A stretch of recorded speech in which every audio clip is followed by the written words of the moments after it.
السلام علیکم ناظرین، میں ہوں شہزاد دورانی، آپ ڈیلی میدان دیکھ رہے ہیں۔ رمضان المبارک میں شہریوں کی اکثریت کھجور سے افطار کو ترجیح دیتی ہے۔ کھجور کی مانگ میں اضافے کو دیکھتے ہوئے اس کی قیمتوں میں کئی گنا اضافہ کر دیا گیا ہے۔ آئیے جانتے ہیں اس کی قیمتوں میں کتنا اضافہ ہوا ہے اور کتنی اقسام مارکیٹ میں دستیاب ہے۔ بھائی جان کھجور کی اقسام تو بہت زیادہ ہے، تقریباً شمار کرو تو 10 سے زیادہ ہے، لیکن مختلف ریٹ والے تقریباً یہ 300 روپے سے لے کر مدینے والے کھجور تقریباً یہ 4000 3500 3000 روپے تک ہے۔ اسٹارٹ 300 روپے سے لے کر نا۔ آج کل یہ زرد نہیں ہے، زرد ایرانی زرد یہ زیادہ فروغ ہو رہے ہیں۔ کتنے روپے کلو ہے؟ آج کا اس کا ریٹ ہے 350 روپے 380 روپے کلو۔ یعنی ہر طبقے کے لوگ، جو آدمی 300 والا آئے گا وہ بھی لے گا، 1000 والا آدمی آئے گا وہ 1000 کا لے گا۔ یہ پتہ ہے کہ رمضان کے علاوہ بھی کھجور کی فروخت زیادہ ہوتی ہے کہ نہیں صرف رمضان میں؟ نہیں، بس آج کل لوگ کھاتے ہیں یار جی، نیچر چیزیں نا، قدرتی لوگ پسند کرتے ہیں، کھاتے ہیں جی۔ یار سیل میں تو ایک ڈبل فرق پڑتا ہے، ایک دگنا فرق پڑتا ہے نا۔ لیکن کھجور اس لیے مہنگے کہ پیٹرول اور ڈیزل پر یہ باہر سے آتے ہیں نا، اس وجہ سے اس میں تھوڑا تقریباً ریٹ میں 30 روپے فرق آئے کلو میں نا۔ نہیں سیزن کے ساتھ نہیں ہے، اوپر سے سستا آئے گا تو ہم بھی سستا سیل کرتے ہیں نا، اوپر سے مہنگا ہوگا ہم بھی مہنگا کریں گے۔ زیادہ تر سے تو یہ رمضان ہے، بس رمضان سیزن ہے اس کا۔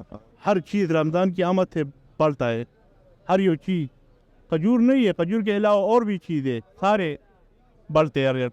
جو کھجور رمضان سے قبل 300 روپے یا 500 روپے کلو تھی وہ ابھی 800 روپے 1000 روپے چلی گئی، کیوں؟ اوپر سے ریٹ بڑھ آتی ہیں۔ یہ قیمتیں صرف رمضان کی وجہ سے کیوں بڑھتی ہے؟ اسی وجہ سے بڑھتی ہے کہ ہر لوگ اس کی کھجور کی ضرورت ہے، ضرورت کی وجہ سے بڑھتی ہے، زیادہ چلتا ہے اس میں رمضان میں۔ جی اپنا نام بتائیں اور یہ بتائیں کہ آپ کھجور کی قیمتوں کو آپ نے مارکیٹ میں کیسا پایا، نرخ میں عام ایام کی نسبت کتنا فرق پڑا ہے؟ ویسے میرا نام تو عیسیٰ خان ہے، الحمدللہ مطلب کہ ادھر پشاور میں خاص طور پہ ابھی فی الحال ریٹ وہی چل رہا ہے جو پہلے چل رہا تھا، آج سے جو مہینہ پہلے چل رہا تھا۔ ابھی رمضان کا مہینہ بھی ہے تو اس میں ریٹ میں اتنا فرق نہیں ہے، اگر 40-50 روپے آئے پھر بھی وہ لوگ وہ محسوس نہیں کر رہے ہیں، اس لیے کہ ریٹ سب مہنگے جا رہے ہیں۔ مہنگائی تو بہت ہی پورے پاکستان میں مہنگائی ہے، تو ماشاءاللہ پشاور میں اتنا مہنگائی نہیں ہے جتنا اور صوبوں میں اور ڈسٹرکوں میں ہے۔ یہ بتائیں کہ افطار کے لیے آپ کھجور کو ہی لازمی کیوں سمجھتے ہیں؟ ویسے یہ کھجور تو ایک یہ ہے کہ وہ رسول اللہ صلی اللہ علیہ وسلم کے وہ برکات کی وجہ سے کہ اس نے مبارک کہلایا ہوا ہے، قرآن مجید میں اس کا ذکر آیا ہوا ہے، تو لوگ افطار کرنے وقت پہ اس کو مطلب کہ افطار کے لیے کھجور استعمال کرتے ہیں، اور ایک ثواب کی نیت سے ویسے ثواب وہ نہیں ہے، ثواب کسی بھی چیز پہ حلال چیز پہ روزہ کھول سکتے ہو، مگر یہ کہ یہ لوگ صرف اسی لیے کھولتے ہیں، ہم اس کو محسوس کرتے ہیں کہ چلو کھجور ایک یعنی ایک ایسی فروٹ ہے، ایسا میوہ ہے جیسا کہ مطلب کہ رسول اللہ صلی اللہ علیہ وسلم نے اس کو بہت پسند کیا ہوا ہے۔ روزانہ ٹولنا ون راتا پنو آیا وداراتو آیا چروجونو اڑان دے کجورو ارزان ہوا سنگ چروجی را کجورو گران شدا ولی۔